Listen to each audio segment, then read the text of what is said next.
बिस्मिल्लाहिर्रहमानिर्रहीम, अस्सलाम वालेकुम। आज हमारे साथ मौजूद हैं उमर इनाम, नौजवान सहाफ़ी। आप इनको ट्विटर पर और यूट्यूब पर सुनते होंगे। उमर, बहुत शुक्रिया आपके वक्त का। बहुत शुक्रिया शफ़क़त। उमर, वज़ीर आज़म इमरान ख़ान की गुज़श्ता 22 साल की जिद्दोजहद और 22 साल से वो जिस जुर्म के बारे में जो पाकिस्तानी सियासतदान बारीक वारदात डालते हैं, यानी कि इलेक्शन चोरी करना, इलेक्शन को मुतनाज़ बनाना, आज साबिक़ वज़ीर आज़म शाहिद ख़ाक़ान अब्बासी ने उस जुर्म का एतराफ़ कर लिया है और बड़ी ढिठाई और बेशर्मी के साथ वो कहते हैं कि सारा इलेक्शन चोरी होता है, मैं भी इलेक्शन चोरी करके आया हूँ, कर लो जो करना है। बिल्कुल ऐसे ही है शफ़क़त, और ये एक इंतहाई बेशर्मी है, ढिठाई है।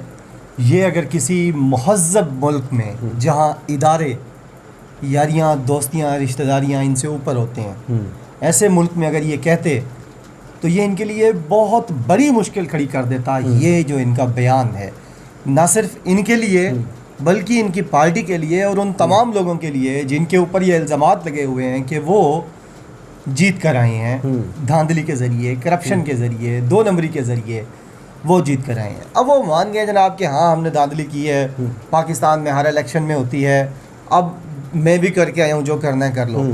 अब इसमें एक नुक्ता जिसके ऊपर बहस की जानी चाहिए वो ये भी है कि प्राइम मिनिस्टर इमरान खान साहब ने परसों जब नेशनल असम्बली के अंदर खिताब किया तो जहाँ से बात शुरू की वो भी यही था। वज़ीर आज़म ने कहा कि इंतखाबी इस्लाहात लेकर सामने हम आ रहे हैं, आप हमारे सामने बैठे हैं। 1971, 72, 73 से लेकर अब तक उसके बाद जो भी इलेक्शन हुए हैं उसके ऊपर धांधली का इल्ज़ाम रहा है। हमने भी लगाया, आपने भी लगाया, लेकिन अब इस इल्ज़ाम से आगे जाना है। दुनिया में जब कोई इलेक्शन हारता है तो वो अपनी हार मान लेता है। यहाँ क्या होता है कि हारने वाला धांधली का धंधोरा पीटता हुआ बाहर आ जाता है। अब ये जो शाहिद ख़ाक़ान अब्बासी का इल्ज़ाम है, इसके ऊपर होना तो कुछ नहीं है। यानी ना इसके ऊपर वो जो सोए हुए सिकंदर सुल्तान राजा हैं इलेक्शन कमीशन वाले, वो ना उनका वो बिकाऊ मेम्बरान वो जो 5 बैठे हुए हैं जो यानी इस वक्त पालतू बने हुए हैं इनके, ना उन्होंने कुछ करना है, ना अदालतों ने इसके ऊपर, अदालतों के पास केस चला जाए वो कुछ नहीं करते। तो ये थोड़ा होगा कि अब वो सोमोटो ले लेंगे और कहेंगे जी आए ख़ाक़ान अब्बासी साहब आप बताएं। ना इसके ऊपर किसी और इदारे ने कुछ करना है, ना कुछ होना है। हाँ, बाशऊर पाकिस्तानियों के लिए जो पाकिस्तानी शऊर रखते हैं और अल्हम्दुलिल्लाह बहुत ज़्यादा लोग रखते हैं, उनके लिए ये एक मैसेज है कि जिन लोगों को आप वोट करते रहे हैं, जिन लोगों को आप सपोर्ट करते रहे हैं, जिन लोगों को आप अपना रहनुमा और कायद और निजात दहिंदा समझते हैं, वो देख लें कि वो लोग किस जहनी नहज पर खड़े हैं और वो ये मान रहे हैं। एक होती है करप्शन करना है, करप्शन करके सीना तान कर नेशनल मीडिया के बड़े चैनल के ऊपर बैठकर ये कहना कि हाँ मैंने की है, कर लो जो करना है। अच्छा, फिर तजादात देखें, एक तरफ तो इनका वो नाम नहाद चे गुवेरा और नेस्कुल गंजेला अलमरूफ लंदन वाले बाऊजी, वो कहते हैं वोट को इज़्ज़त दो, गालियां देते हैं फ़ौज को, आर्मी चीफ़ को।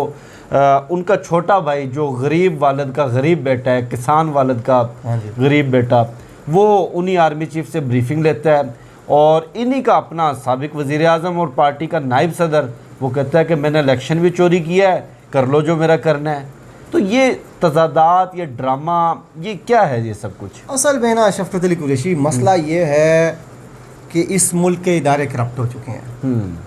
सिसिलियन माफिया क्या करता था, आपने वो देखा है ना, उनका वो सारा किस तरीके से वो ऑपरेट करता था। कोलंबियन माफिया और सिसिलियन माफिया, या आपने गॉडफादर देखा है कि वो किस तरीके से ऑपरेट करते थे सारे, ठीक है, जो सिसिली के अंदर वो सिसिलियन माफिया जो था वो ये करते थे कि अपना मकसद, लोगों को कत्ल नहीं करते थे, अपना मकसद निकालने के लिए टॉप ब्यूरोक्रेसी हर इदारे की खरीद लेते थे।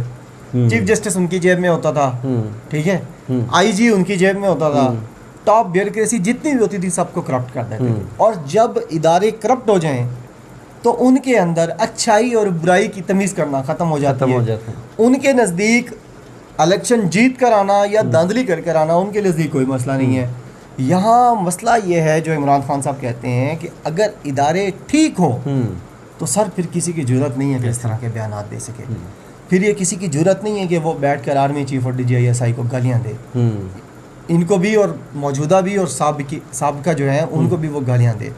फिर किसी की ज़रूरत नहीं है कि वो रात गए गेट नंबर 4 से घुसे और जाकर 4-4 घंटे मुलाकात करे और फिर उसकी खबर उस वक्त बाहर आए जब निकालना मकसूद हो।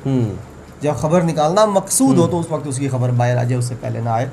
ऐसा मुमकिन नहीं होता। लेकिन अलमिया ये है शफ़क़त अली कुरैशी साहब के, इस मुल्क में इदारे करप्ट किए गए, जानबूझकर किए गए, और वो अभी भी उनकी बहाली का अमल जो इमरान खान ने शुरू किया है उसको वक्त लगेगा, वो फौरी तौर पर ठीक नहीं हो सकता। अभी तो रोड़े अटकाए जा रहे हैं, अभी रोड़े अटकाए जा रहे हैं। अभी ब्यूरोक्रेसी को पता है कि इमरान खान कुछ वक्त के लिए आए हैं, इन्होंने चले जाना है। ये मुश्किलात जो है इनको हल करते करते ये टर्म तो पूरी हो जाएगी, अगली टर्म किसने देखी, अगली दफ़ा फिर शहबाज शरीफ आ जाएंगे और आकर हमें फैसिलिटेट भी करेंगे। और हमारी टॉप ब्यूरोक्रेसी और शहबाज शरीफ, नवाज शरीफ एक दूसरे को सूट भी करते हैं, ठीक है ना। दोनों का माइंडसेट भी एक जैसा है। दोनों ने अपनी जेबों को भी, अपनी कमीज़ों को भी 50-50 जेबें लगवा रखी हैं, सलूकों को भी वो जो अंदर पहनते हैं। अच्छा उमर, एक और बड़ा संजीदा मामला, मैं तो बल्कि पढ़ के हैरान हुआ और मुझे यूँ समझें कि शौक़ लगा।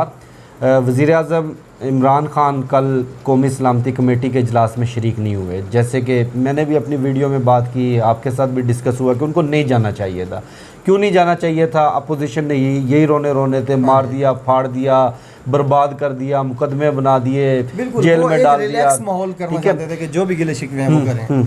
आज जो ख़बरें और जो इतलात बाहर आई हैं उसके मुताबिक अफ़गानिस्तान का कज़िया था, कश्मीर का कज़िया था, सिक्योरिटी के अंदरूनी और बैरूनी चैलेंजेस, बजाय उस पर बात होने के इलेक्शन चोरी हुआ, इलेक्शन किसने चोरी करवाया, उस इजलास में आर्मी चीफ से भी यही शिकायतें लगाई गई, जिसमें उन्होंने गालबन अली वज़ीर को या मोहसिन दावड़ को कहा कि इलेक्शन चोरी करवाना होता तो तुम ना जीत कर आते। बिल्कुल ऐसे ही है। उन्होंने मोहसिन दावड़ को ये कहा, उन्होंने ये कहा कि अगर हमने इलेक्शन मैनेज करना होता और हम कर रहे होते तो फिर बेटा तुम्हें क्या हम जीतने देते।